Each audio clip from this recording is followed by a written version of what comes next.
ವೈಶಾಖ ಮೃತದೇಹವನ್ನ ನೇಣಿನಿಂದ ಇಳಿಸಿದ್ದು ನಾನೇ ಅಂತ ಹೇಳಿ ಪೊಲೀಸರ ವಿಚಾರಣೆಯ ವೇಳೆ ಸ್ಫೋಟಕ ಮಾಹಿತಿಯನ್ನ ನಟಿ ಬಿಚ್ಚಿಟ್ಟಿದ್ದಾರೆ. ನಟಿ ಮತ್ತು ನಟಿಯವರು ಈ ನಟಿ ಏನಿದ್ದಾರೆ ಇವರು ವೈಶಾಖ್ನ ನೇಣಿನಿಂದ ಇಳಿಸಿದ ಬಳಿಕ ಪೊಲೀಸರು ಅಲ್ಲಿಗೆ ಎಂಟ್ರಿಯನ್ನ ಕೊಟ್ಟಿರುವಂಥದ್ದು. ವೈಶಾಖ್ ಮೃತದೇಹವನ್ನ ಇಳಿಸಿದ ಬಳಿಕ ಮಾಹಿತಿಯನ್ನ ನೀಡಿದ್ದರು ಕೃಷಿ ತಾಪಣ್ಣ. ವೈಶಾಖ್ ಆತ್ಮಹತ್ಯೆ ಕೇಸ್ ಸಂಬಂಧ ಕೃಷಿ ಈ ಹೇಳಿಕೆಯನ್ನು ದಾಖಲು ಮಾಡಿದ್ದಾರೆ. ನಿನ್ನೆಯೇ ಕೃಷಿ ತಾಪಣ್ಣ ಹೇಳಿಕೆಯನ್ನು ಪೊಲೀಸರು ದಾಖಲಿಸಿಕೊಂಡಿದ್ದಾಗಿದೆ. ಬಳಿಕ ನಟಿ ಕೃಷಿ ತಾಪಣ್ಣ ಮೊಬೈಲ್ ಫೋನನ್ನು ಕೂಡ ಪರಿಶೀಲನೆ ಮಾಡಿದ್ದಾರೆ. ಪೊಲೀಸರನ್ನು ಮಾಹಿತಿ ಸಿಗ್ತಾ ಇದೆ. ಇದರಲ್ಲಿ ಮೆಸೇಜ್ಗಳು ಹಾಗೆ ಕಾಲ್ ಲಿಸ್ಟ್ ಪರಿಶೀಲನೆಯನ್ನು ನಡೆಸಲಾಗಿದೆ ಅಂಥೇಳಿ ಮಾಹಿತಿ ತಿಳಿತಾ ಇರುವಂಥದ್ದು. ಪೊಲೀಸರು ಇದೆಲ್ಲವನ್ನು ನೋಡಿದ್ದಾರೆ.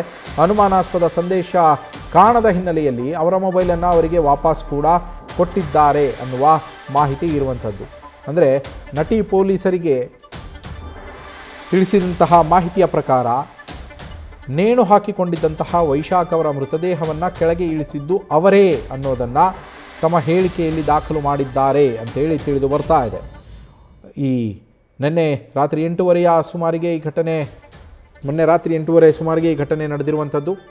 ಕೃಷಿ ತಾಪಣ್ಣ ಅವರ ಫ್ಲ್ಯಾಟ್ನಲ್ಲಿಯೇ ವೈಶಾಖ್ ಉಪಾಧ್ಯಾಯ ಆತ್ಮಹತ್ಯೆಗೆ ಶರಣಾಗಿದ್ದರು. ಉದ್ಯಮಿಯವರು ವೈಶಾಖ್ 15 ವರ್ಷಗಳ ಹಿಂದೆ ಮದುವೆ ಕೂಡ ಆಗಿತ್ತು.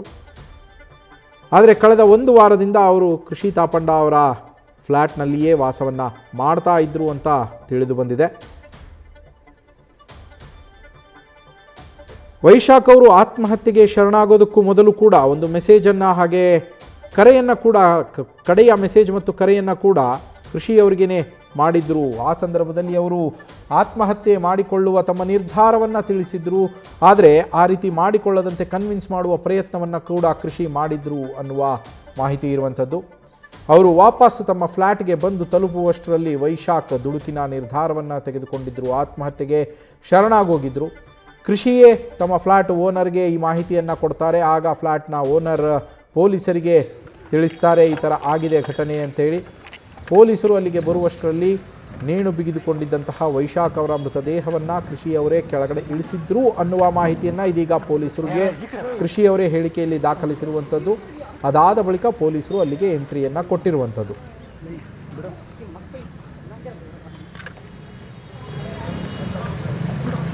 ನಮ್ಮ ಪ್ರತಿನಿಧಿ ಚಂದ್ರಶೇಖರ್ ಫೋನ್ ಸಂಪರ್ಕದಲ್ಲಿದ್ದಾರೆ. ಚಂದ್ರಶೇಖರ್, ಕೃಷಿ ತಾಪಣ್ಣ ಅವರೇ ನಾನು ಮೃತದೇಹವನ್ನು ಕೆಳಗೆ ಇಳಿಸಿದ್ದೆ, ನೇಣು ಬಿಗಿದ ಸ್ಥಿತಿಯಲ್ಲಿದ್ದಂತಹ ದೇಹವನ್ನು ಅಂತೇಳಿ ಪೊಲೀಸರಿಗೆ ಮಾಹಿತಿಯನ್ನು ನೀಡಿದ್ದಾರೆ. ಹಾಗೆ ಅವರ ಮೊಬೈಲ್ ಫೋನನ್ನು ಕೂಡ ಪರಿಶೀಲನೆ ಮಾಡಲಾಗಿದೆ. ಪೊಲೀಸರು ಮುಂದೆ ಯಾವ ಕ್ರಮವನ್ನು ತೆಗೆದುಕೊಳ್ಳೋದಕ್ಕೆ ಮುಂದಾಗಿದ್ದಾರೆ, ಈ ಪ್ರಕರಣದ ತನಿಖೆ ಯಾವ ಹಂತದಲ್ಲಿದೆ, ಎಷ್ಟು ಚುರುಕನ್ನು ಪಡೆದುಕೊಂಡಿದೆ ಚಂದ್ರಶೇಖರ್? ಖಂಡಿತವಾಗಿ ನವೀನ್, ಈ ಒಂದು ಪ್ರಕರಣಕ್ಕೆ ಸಂಬಂಧಪಟ್ಟಂತೆ ಈಗಾಗಲೇ ಕೃತಿಕಾ ತಪಾಂಡಗೆ ಈಗಾಗಲೇ ಒಂದು ನೋಟಿಸ್ ಅನ್ನ ಕೊಡ್ತಾರೆ ಅಂತ ಹೇಳಲಾಗ್ತಾ ಇತ್ತು. ಆದ್ರೆ ಈಗ ಸದ್ಯಕ್ಕೆ ಮೊದಲನೇದಾಗಿ ಘಟನೆ ನಡೆದಂತ ಮೊದಲನೇ ದಿನನೇ ಆಕೆ ಹೇಳಿಕೆಯನ್ನ ಪೊಲೀಸರು ಪಡ್ಕೊಂಡಿದ್ದಾರೆ ಅನ್ನುವಂತಹ ಮಾಹಿತಿಯನ್ನ ಪೊಲೀಸ್ ಉನ್ನತ ಮೂಲಗಳು ಮಾಹಿತಿ ನೀಡಿರುವಂತಹದ್ದು. ಈ ಹೇಳಿಕೆ ನೀಡುವಂತಹ ಸಂದರ್ಭದಲ್ಲಿ ಆಕೆ ಕ್ಲಿಯರ್ ಆಗಿ ಯಾವುದೇ ರೀತಿಯಾದಂತಹ ಒಂದು ಮುಚ್ಚುಮರೆ ಇಲ್ಲದ ರೀತಿಯಲ್ಲಿ ಆಕೆ 3 ದಿನಗಳಿಂದ ಕೂಡ ನಾನು ಮನೆಯಲ್ಲಿ ಇರ್ಲಿಲ್ಲ, ಮನೆಯಿಂದ ಹೊರಗಡೆ ಹೋಗಿದ್ದೆ, ನನ್ನ ಹತ್ರ ಈ ಫ್ಲಾಟ್ಗೆ ಸಂಬಂಧಪಟ್ಟಂತ 2 ಕೀ ಇತ್ತು. 2 ಕೀಗಳು, ಒಂದು ಕೀ ವೈಶಾಖ್ ಹತ್ರ ಇತ್ತು, ಇನ್ನೊಂದು ಕೀ ನನ್ನ ಬಳಿ ಇತ್ತು. ನಾನು ಬಂದು ಆ ಫ್ಲಾಟ್ ನ ಡೋರ್ ನೋಡಿದಾಗ ಅದು ಲಾಕ್ ಆಗಿತ್ತು. ನಾನು ಮತ್ತೆ ನನ್ನ ಬಳಿ ಇದ್ದಂತಹ ಒಂದು ಕೀಯಲ್ಲಿ ಲಾಕ್ ಅನ್ನ ಓಪನ್ ಮಾಡಿ ಒಳಗಡೆ ಹೋದಂತ ಸಂದರ್ಭದಲ್ಲಿ ವೈಶಾಖ್ ಆತ್ಮಹತ್ಯೆಯನ್ನ ಮಾಡ್ಕೊಂಡಿದ್ದು ನನಗೆ ಕಂಡು ಬಂತು. ಸೀರೆಯಲ್ಲಿ ಒಂದು ನೇಣು ಬಿಗಿದುಕೊಂಡ ಸ್ಥಿತಿಯಲ್ಲಿ ಅವರು ಪತ್ತೆಯಾಗಿದ್ರು. ಹೀಗಾಗಿ ತಕ್ಷಣವೇ ನಾನೇ ಅವರನ್ನ ಕೆಳಗಡೆ ಇಳಿಸುವಂತ ಪ್ರಯತ್ನ ಪಟ್ಟೆ. ಅದಾದ ನಂತರ ಕೆಳಗಡೆ ಇಳಿಸಿದಾಗ ಗೊತ್ತಾಯ್ತು ಅವರು ಮೃತಪಟ್ಟಿದ್ದಾರೆ ಅಂತ. ತಕ್ಷಣವೇ ಅವರ ಕುಟುಂಬ ಹಾಗೂ ಪೊಲೀಸರಿಗೆ ನಾನು ಮಾಹಿತಿಯನ್ನ ನೀಡಿದ್ದೆ. ಆಗ ಪೊಲೀಸರು ಮತ್ತೆ ಅವರ ಕುಟುಂಬದವರು ಬಂದು ಮುಂದಿನ ಒಂದು ಕ್ರಮವನ್ನ ಕೈಗೊಂಡ್ರು ಅನ್ನುವಂತಹ ಮಾಹಿತಿಯನ್ನ ಅಥವಾ ಹೇಳಿಕೆಯನ್ನ ಸದ್ಯಕ್ಕೆ ಪೊಲೀಸರ ಮುಂದೆ ಕೃತಿ ತಪಾಂಡ ಅವರು ನೀಡಿರುವಂತಹದ್ದು. ಇನ್ನು ಇದನ್ನು ಹೊರತುಪಡಿಸಿದ್ರೆ ಅವರ ಮೊಬೈಲ್ ಅನ್ನು ಕೂಡ ವಶಕ್ಕೆ ಪಡೆದು ಪರಿಶೀಲನೆ ನಡೆಸಿದಂತ ಸಂದರ್ಭದಲ್ಲಿ ಯಾವುದೇ ರೀತಿಯಾದಂತಹ ಅನುಮಾನಾಸ್ಪದ ಮೆಸೇಜ್ಗಳು ಕಂಡು ಬರದ ಹಿನ್ನೆಲೆಯಲ್ಲಿ ಸದ್ಯಕ್ಕೆ ಅವರ ಒಂದು ಮೊಬೈಲ್ ಫೋನ್ ಅನ್ನು ಕೂಡ ಪರಿಶೀಲನೆ ಮಾಡಿ ಮತ್ತೆ ವಾಪಸ್ ನೀಡಿರುವಂತಹದ್ದು. Naveen, thank you Chandrashekhar. ಕೃಷಿ ತಾಪಣ್ಣ ಅವರ ಫ್ಲ್ಯಾಟ್ನಲ್ಲಿ ವಾಸವಿದ್ದಂತಹ ಅವರ ಆಪ್ತ ಸ್ನೇಹಿತರು ಆಗಿರುವಂತಹ ವೈಶಾಖ್ ಉಪಾಧ್ಯಾಯ ಅವರ ಫ್ಲ್ಯಾಟ್ನಲ್ಲಿಯೇ, ನಟಿಯ ಫ್ಲ್ಯಾಟ್ನಲ್ಲಿಯೇ ಆತ್ಮಹತ್ಯೆಗೆ ಶರಣಾಗಿದ್ದರು. ಕೃಷಿ ಆ ಸಂದರ್ಭದಲ್ಲಿ ಅವರ ಫ್ಲ್ಯಾಟ್ನಲ್ಲಿ ಇರಲಿಲ್ಲ, ಅವರು ನೆಲಮಂಗಲದಲ್ಲಿ ಇರ್ತಾರೆ.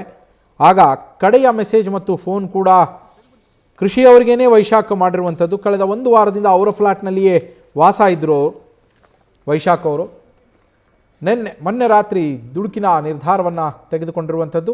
ರಾತ್ರಿ 11 ಗಂಟೆಯ ಸುಮಾರಿಗೆ ಕೃಷಿ ತಾಪಂಡ ಅವರು ತಮ್ಮ ಫ್ಲ್ಯಾಟ್ಗೆ ಬರ್ತಾರೆ. ಅಷ್ಟೊತ್ತಿಗಾಗಲೇ ನೇಣಿಗೆ ಶರಣಾಗಿರ್ತಾರೆ ವೈಶಾಖ್ ಉಪಾಧ್ಯಾಯ್. ಅವರ ಮೃತದೇಹವನ್ನು ನಾನೇ ಕೆಳಗಡೆ ಇಳಿಸಿದ್ದೇನೆ ಅನ್ನೋ ಮಾಹಿತಿಯನ್ನು ಪೊಲೀಸರಿಗೆ ನೀಡಿರುವ ಹೇಳಿಕೆಯಲ್ಲಿ ದಾಖಲಿಸಿದ್ದಾರೆ ಕೃಷಿ ತಾಪಂಡ. ಇವರು ಬಂದ ನಂತರವೇ ಈ ಪ್ರಕರಣ ಬೆಳಕಿಗೆ ಬರುವಂಥದ್ದು ಹೊರಗಡೆಗೆ.